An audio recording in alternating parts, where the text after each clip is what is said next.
আপনাদের সামনে অসমের কয়েকটি গুরুত্বপূর্ণ খবর নিয়ে উপস্থিত আমি আব্দুল করিম মজুমদার। অত্যন্ত গুরুত্বপূর্ণ খবর হইল, যেই সময় অসমের মধ্যে মিয়াখাদা অভিযান চলে, এই সময় বন্যায় আক্রান্তদের সাহায্য করিয়া নজির সৃষ্টি করছেন মুসলমান কয়েকজন বিধায়কে। অসমের বন্যা আক্রান্তদের সাহায্য হাত বাড়াইয়া দিছেন মুসলমান কয়েকজন বিধায়কে। এর মধ্যে বদরুদ্দিন আজমলে 2 কোটি টাকা দিয়া সাহায্য করছেন অসমের বন্যা আক্রান্তদেরকে। বরাক থেকে নতুন বিধায়ক জুবাইর আনাম মজুমদার বন্যা আক্রান্তদের সাহায্যে 1 লক্ষ টাকার চেক তুলিয়া দিছেন মুখ্যমন্ত্রীর হাতে। কাছাড় জেলার বিধায়ক আমিনুল হক লস্কর আরো 1 লক্ষ টাকার চেক বন্যা আক্রান্তদের সাহায্যের জন্য মুখ্যমন্ত্রীর হাতে তুলে দিয়েছেন। হাইলাকান্দির আরো একজন বিধায়ক ডক্টর মিলন দাস বন্যায় আক্রান্তদের সাহায্যে নজির সৃষ্টি করেছেন। যেই সময় অসমের মধ্যে মিয়া খাদাও অভিযান চলছে, বাংলাদেশের নামে মুসলিম মানুষের উপরে অত্যাচার করা হয়েছে, এই সময় মানবতার উদাহরণ দেখাইছেন এই মুসলমান বিধায়কগণে। আপার আসামের মধ্যে মিয়া খাদাও অভিযান চালাইছেন কিছু উগ্রপন্থী সংগঠনে। আজকে এই সংগঠনগুলি কোথায়? যারা সমাজে হিংসার বীজ রোপণ করে, যারা সমাজের মধ্যে খণ্ড বিখণ্ড করিতে চায় এই সমাজকে, আজকে এরা কোথায়? মিয়া বলে যাদেরকে তাচ্ছিল্য করা হতো, মিয়া বলে যাদেরকে অসম্মান করা হতো, মিয়া বলে যাদের বাড়িঘর ব্যঙ্গে উচ্ছেদ করা হয়েছিল, আজকে সেই মিয়াগণ বিপদের সময় অসমের এই বন্যা আক্রান্তদের সাহায্যে এগিয়ে এসেছেন। আজকে যে অসমের উগ্রপন্থী যে সংগঠনগুলি ছিল, আজকে এরা কোথায়? আজকে এই বিপর্যয়ের সময়ে, আজকে এই বন্যা আক্রান্তদের সাহায্যের জন্য এরা আজকে কোথায়?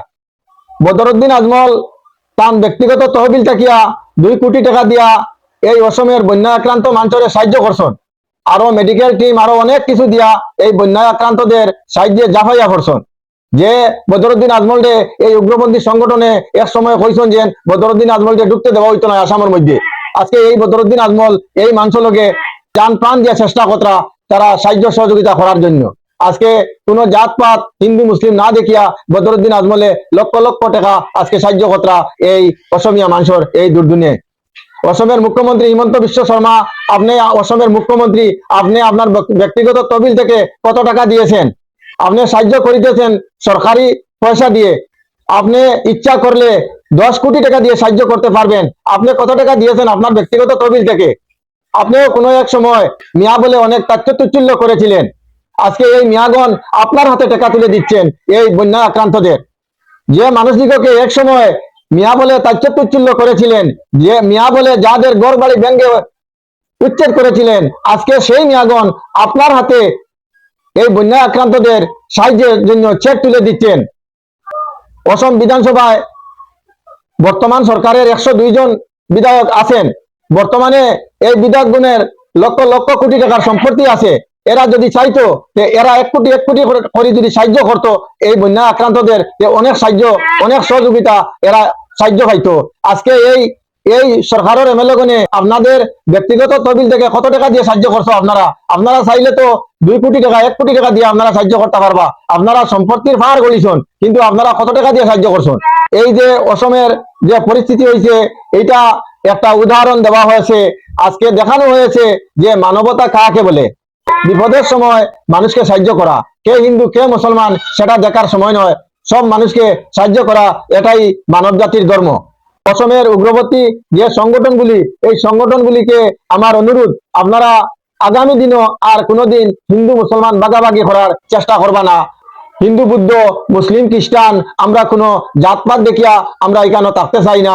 আমরা চাই বা বন্ধু হিসাবে, আমরা চাই ভাই ভাই হিসাবে এই অসমে বসবাস করা লাগি। যার উদাহরণ আপনারা সামনে আপনারা দেখতে পাইতরা যে এই বর্তমানে এই মুসলমানগণে এই মিয়াগণে এই অসমে লাগিয়া কতখান সাহায্য করা।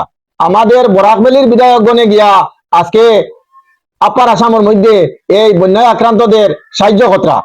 অসমে মানবতার উদাহরণ এই মিয়া মুসলমানে এখন রাখছেন, যে যাদেরকে মিয়া বলিয়া আসাম থাকি তাড়ানোর চেষ্টা করা হর, আজকে এই মিয়াগণে এই বিপদের সময় অসমবাসীর সাহায্য করা।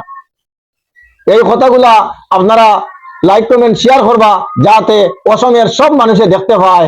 আর আমার পেজটা আপনারা সাবস্ক্রাইব এবং ফলো করিয়া রাখবা।